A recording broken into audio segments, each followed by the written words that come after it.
Topic natin, pimples o tagyawat. Pero isama na rin natin bungang araw or heat rash at saka yung intertrigo. Ito yung mga pantal-pantal sa katawan.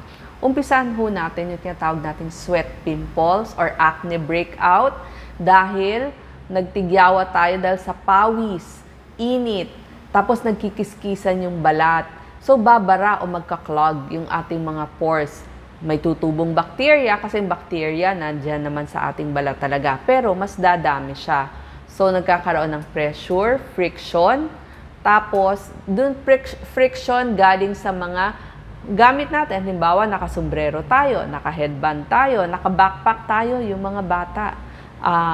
O yung mga teenagers. So nagba-backpack sila or kaya masikip yung damit. Ang tawag dyan, acne mechanica. So mas dumadami pag mainit ang panahon.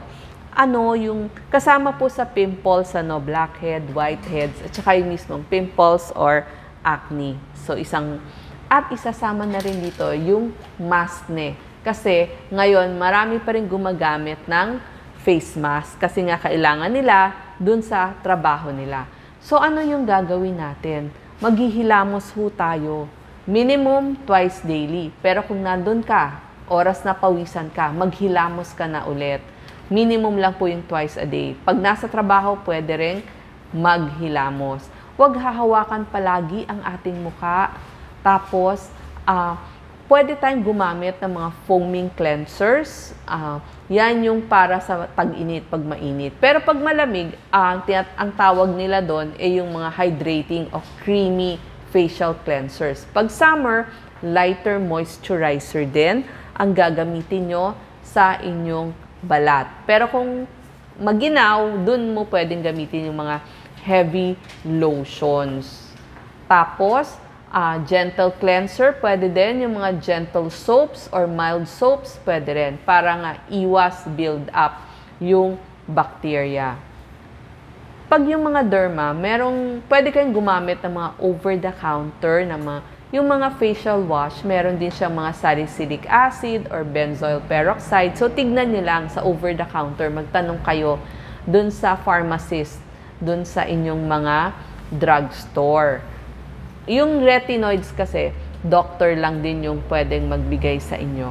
At ang iba pa, ito, yung mga benzoyl peroxide, meron mga over-the-counter yan ha. Pero pag talagang sobrang tagal na or palaki na ng palaki yung inyong acne, pupunta na ho tayo sa ating dermatologist. So, kailangan tuloy-tuloy lang yung skincare nyo. Magtanong-tanong kayo ng mga over-the-counter. Tapos, tignan nyo kung nag-i-improve or hindi. Para magtanong kayo ng ibang treatment options ninyo. Huwag nyo na hong lagyan ng toothpaste o kaya naman ng mga kalamansi. Hindi talaga mabubura dun eh. Tapos, yung mga kalalakihan, pag nag-shave sila, nagkakaroon din sila ng mga sugat-sugat. So, shaving pimples, pimple din yon. So, yun yung mga pwede natin gawin. Tapos, lalabahan nyo rin yung inyong punda ng unan, yung inyong kobrekama, tsaka yung inyong damit, yung inyong mga bimpo, kailangan panay pa din ang labanon, kasama na yung mga sombrero sa kalalakihan, headbands, sportswear nyo, sunscreen, pumili tayo ng oil-free, non-comedogenic, at SPF 30 pataas. Yan yung mga pwede nyo gawin. Yung mga lumang makeup, pwede nyo nang palitan. Kung napansin nyo, naglagay kayo ng makeup, bakit mas nagbe-breakout ako? So, palitan nyo yung brand na yon. Okay? Tapos, pumunta naman tayo dun sa isang problem din na madalas pag mainit, intertrigo. Ito, yung kung saan merong mga folds yung ating balat. Lalo na kung medyo overweight tayo, tsaka yung mga bata. Usually ito dun sa kilikili. Di ba, hindi yan kasi nahahanginan eh. Or kaya may mga folds tayo dun sa leeg, dito sa pagitan ng ating braso. Yan. So, intertrigo dun sa skin folds dahil sa init, tapos nagkikiskis, pawis o basa lagi yung lugar, hindi nahahanginan. Ibig sabihin kasi, inter sa pagitan, in between. Tapos, terere, to rub. So, pag nagra-rub, dumadami yung bacteria. Pag bacteria, yung mga staphylococcus, fungal, example, candida. So, pwede sa leeg, kilikili, iba sa ilalim ng breast, sa singit, sa hita, pwede din, or pagitan ng mga daliri ng kamay at saka ng paa. Pag sa sanggol, isama na rin natin yung diaper rash ng ating mga babies. Yun na nga, sabi ko nga kasi may skin folds at laging mamasa-masa. So, ano yung pwede nating gawin? Pag ganito, tutuyuin nyo ng tuwalya. Halimbawa, bagong ligo kayo or napawisan kayo, tuyuin nyo ng tuwalya mabuti yung basang lugar. Kung pwede nga, pahanginan nyo ng electric fan yung lugar na yon. Maluwag na damit muna isusuot natin. Pwede tayong maglagay ng pulbos dun sa mga folds na yon. Ang mga pwede nyo gamitin, merong mga prickly heat powder, Johnson's, or kaya Fisan, pwede nyo gamitin. Meron ho ito sa ating mga grocery at saka sa ating mga drugstore o botika. Yung mga pulbos na ito. Pwede din gumamit tayo ng mild soap or pwede din yung mga antibacterial soap. Ito na yung pagkakataon na gamitin nyo. Yung mga doktor, kapag talagang hindi nawawala, sobrang katina, nagbibigay sila ng mga mild steroids. Halimbawa, yung mga 1% hydrocortisone cream or triamcinolone cream na nilalagay twice a day. Pag meron ng alipunga sa pagitan ng inyong kamay tsaka paa, meron pong mga over-the-counter antifungal creams at saka over-the-counter. Pero halimbawa naman, yung mamasa-masa, may amoy, pwede din ng antibacterial cream. At pag sa mga babies, kailangan nyo ng zinc oxide. Ito yung para mas may protection yung skin nila.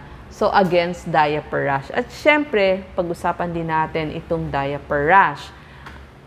Pag magpapalit kayo ng lampin ng inyong baby, kailangan lilinisin nyo muna mabuti yung kanilang puwitan. Kung pwede nyo itapat sa water, gawin ninyo. Tapos, mas dalasan nyo yung pagpapalit ng kanilang diapers, lalo na kapag mainit ang panahon. Tapos, saka nyo lagyan ng mga creams na para sa diaper kasi kawawa naman pag umabot sila sa ganito. So, pag talagang severe na yung kanilang diaper rash o kaya yung mga intertrigo natin, halimbawa talagang masakit na, mahapdi na yung balat natin, punta tayo sa dermatologist. Okay? Sila po yung makakatulong. Next, ang problem din natin pag ganitong tag-init, meron tayong mga heat rash. Yung pula-pula, pwede dun sa leeg, sa dibdib, sa braso. Oo. Heat rash, ibig sabihin, mainit, pawis, makati. So, kaya tayo nagkakaroon ng bungang araw. Ang bungang araw, 4 na klase, pero usually nakikita naman yan leeg, kilikili, dibdib, likod, dito din sa ating braso o dun sa ating hita. Basta kung saan maraming pawis. Yung iba, pula-pula lang. Pag usually sa mga adults, wala lang, pula-pulang maliliit. Kaya lang minsan sa iba, talagang may parang nana na. So, kulay yellow na. Yung iba naman, pulang-pula. Kaya yung bungang araw, Emilaria rubra. Ito naman yung mga sa children. Tapos, meron naman, wala lang, mild lang, parang puti-puti lang. Pero, ganun pa rin, masakit, makate, gusto mong kamutin. So, pag ganun, gupitan nyo ng kuko yung inyong mga anak. Kailangan hindi nila makamot yun.